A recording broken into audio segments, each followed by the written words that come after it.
Alright, you bastards. This is Some-Belgian-prepper, and before we start the video, I just want to say something, and that is, if you're interested into detective story, I brought out my first detective book from an 11-part series.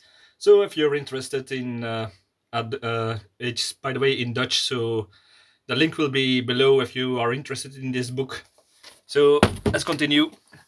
Um, Today we're going to talk about um, cooking, and I'm more talking about cooking in a way that is efficient, nutritious, and yeah, it's uh, it's very important and something that is often overlooked in my opinion, because we in the world that we live today, we get products from all over the world in at any season, at any time. You can go to the supermarket or grocery store, and you will find products from all over the world: herbs, food staples, luxury food items, all kind of meat, fish. No matter where you are, mostly. So yeah, that's not normal. What do I want to say about this? I say that this is a fragile system. This is a system that is highly dependent on a just-on-time delivery system and transport, which in these days could potentially be, especially in Europe, be flawed because of things like high energy prices, high fuel prices. Uh, yeah, those things will be a great concern for the future. So why do I want to talk about cooking then? Well, like I said, cooking is some you have to look at cooking from the basics. What do I mean by that? If you live in a certain area, then you have to usually, without the supermarkets, people are will be more dependent on what's locally grown or found. So yeah, if you want to go through a long-term survival situation like a bugging, uh, yes, as a prepper, I would advise to look into that stuff, and yeah, to see what is locally grown, what do the farmers make, where are the farmers around, so that you can support your local farmer. If you support your local farmers, there is more chance that they will wither through to the storm and will be of benefit to you when shit hit the fan, and they will, if you're a good customer, they will remember you. So that's just something that you can already do. So if you want to buy fresh vegetables or fruits, I would advise to go to a place in the neighborhood where it's locally made, instead of from the grocery or the supermarket stores, even though those are usually very cheap. But yeah, a local farmer cannot compete with what the mega corporations make, and big agricultural corporations in the store. So yeah, it will cost more, but look at it as an investment. If more people will start to buy locally, that's good for the local economy. But I was talking about cooking, so I would advise to look into a little bit into the history. If you look into the history, then you usually will find recipes that will seem odd to these days.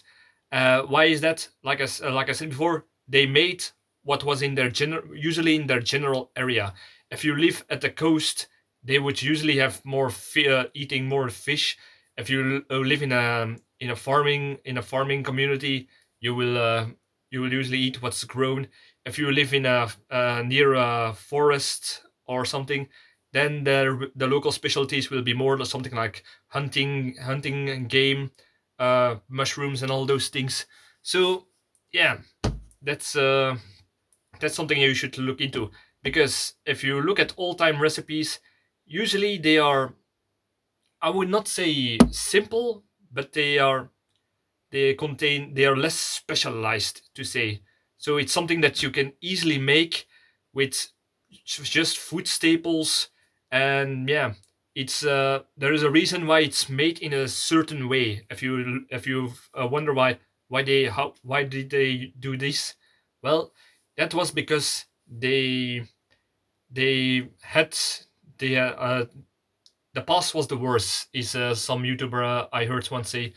And that's because, yeah, people needed to work harder because they did not have the conveniences of electricity and all the machines that we have today, and the laws for labor and such. So yeah, it was in that time a little bit more difficult in the way of food to gather, to buy, and to cook specialty. So they kept it more simple, but they kept it efficient. So if you have foods like something simple as something with grains, then you can bake bread. If you also have shrooms or pieces or cattle or some other livestock, then you can get a little bit more, like bread with slices of ham, with topped with pieces of roasted mushrooms. Those are the things we are looking at. So I would advise, whether in your local area, look into the history of cooking, of the history of how common people used to cook, what they gathered, what they usually ate, and how they ate it. So yeah, I would suggest that. And yeah, if we look at the world, you will see that even with the basic food staples, you can do a lot.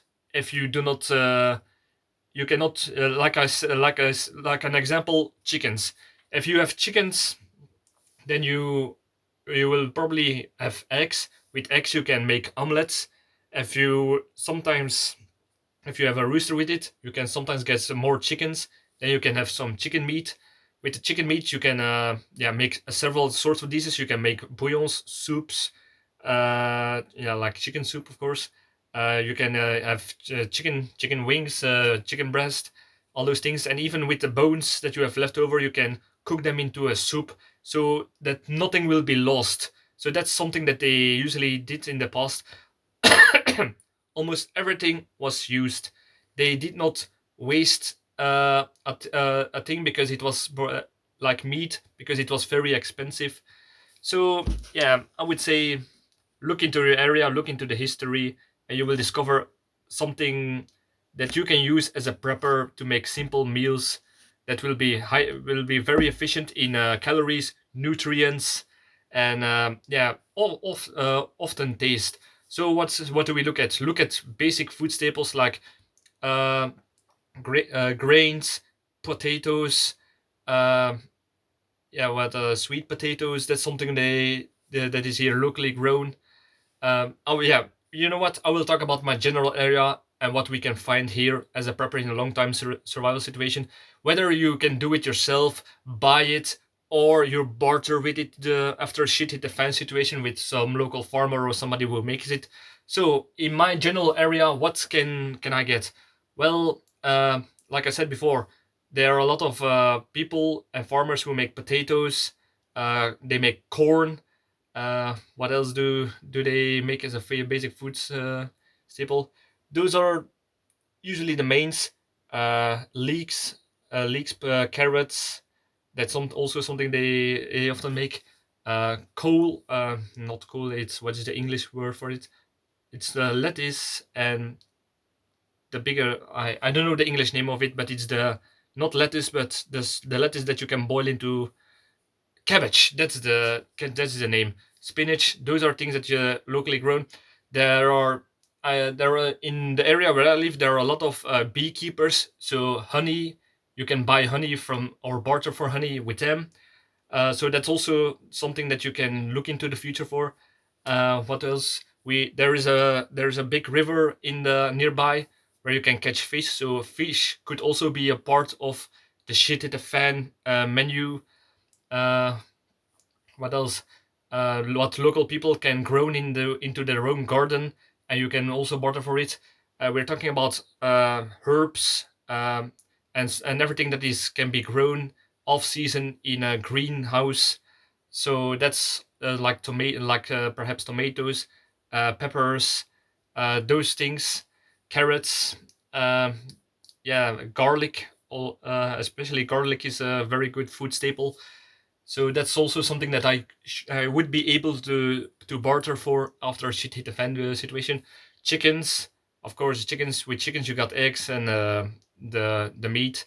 If you have a rooster, so those are also the things. I personally, I have in my livestock the chickens and guinea pigs that I can barter for. So I got meat and fur, and also the bones for to make in soups. So those are also things that I can get in this area. What else do we got here? We got small game like rabbits. Yeah, rabbits are the most common things that you will find here. Also sort of birds that you can shoot. It will be poaching, but in the after shit defense situation, that's possibly that people will gather their meat like this. So birds and small game like rabbits or perhaps even these big rats. But that's another topic. um, Meat from I do not I live more in an agricultural area, so there is not much big game except uh, locally there is somebody who breed deer, captured deer by the way, and yeah, they that's a lot of meat if they if for after a shitty defense situation if he can protect them well. So that's also something that could be possibly on my menu in a shitty defense situation. Uh, there are foraging, so we're talking about nuts, berries, herbs that grow in the local area, stinging nettles. I made a video about that, by the way. Yeah, those are the other things that I can get around in my general area. Um, what else do we got here? Milk, uh, meat and milk from cattle like cows, goats. There are a lot of people who breed those around here. So yeah, with milk you can have a wide variety of things that you can cook locally. Milk, yogurt, cheese, quark. Yeah, the, those are a lot of things. um, oh yeah, I forgot one thing about the basic food staples that that is being grown here. Um, Porridge, not a porridge, but havermout. How do you oatmeal? That's the thing.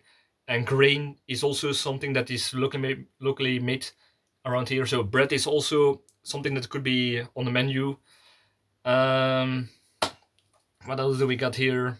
I talked about everything. The things that you, oh yeah, meat from from animals that will not give something else like pigs, but pigs have other everything you can use from a pig. So not only for the meat, but also for the bladder, the skin for leather and such. So that's also something that is bred around here. Um, in the local area, you can also forage for mushrooms. So that's something that also could be possibly on the menu. A lot of people, not a lot, but I know some people who make champignons, which are like a type of mushroom that you can just grow indoors.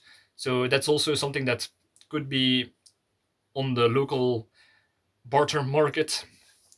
And yeah, those are the things that would be grown around here. Oh, perhaps no sugar from the sugar beets that the local farmers sometimes, but it's not always because of the it's cheaper to get sugar from outside. But I reckon that if there is a shitty defense situation or a bad situation like this, that it cannot be get from a foreign country through import, that they will like Napoleon did, grow more sugar beets for the sugar production inside this area or even the country. So yeah, those are the things that are on the menu. So this is just an example of the things that are in my general area. So I would advise to look into your own area. If you, for an example, if you live in Canada, it is possible to get sugar products like ahorn maple syrup, which is famous and locally made over there. Yeah, so fish, if you're if you live on the close to the shore or to a big river, like I said. So I think I'm almost through. But all I want to say is look at all time cooking recipes of people, of how people in your area did it throughout the centuries. And I'm not only talking about the 20th century. I'm also talking about how is this area called, Industrial Revolution, the medieval period, and even from the old Roman area. So yeah, I must show off this video, shut off this video. So leave a like, subscribe, I would really appreciate it. Share this video, and thank you for watching. And if you're interested in a detective story, the link is below if you want to buy it. It's in Dutch, by the way. So thank you for watching, and see you in the next video. Cheers.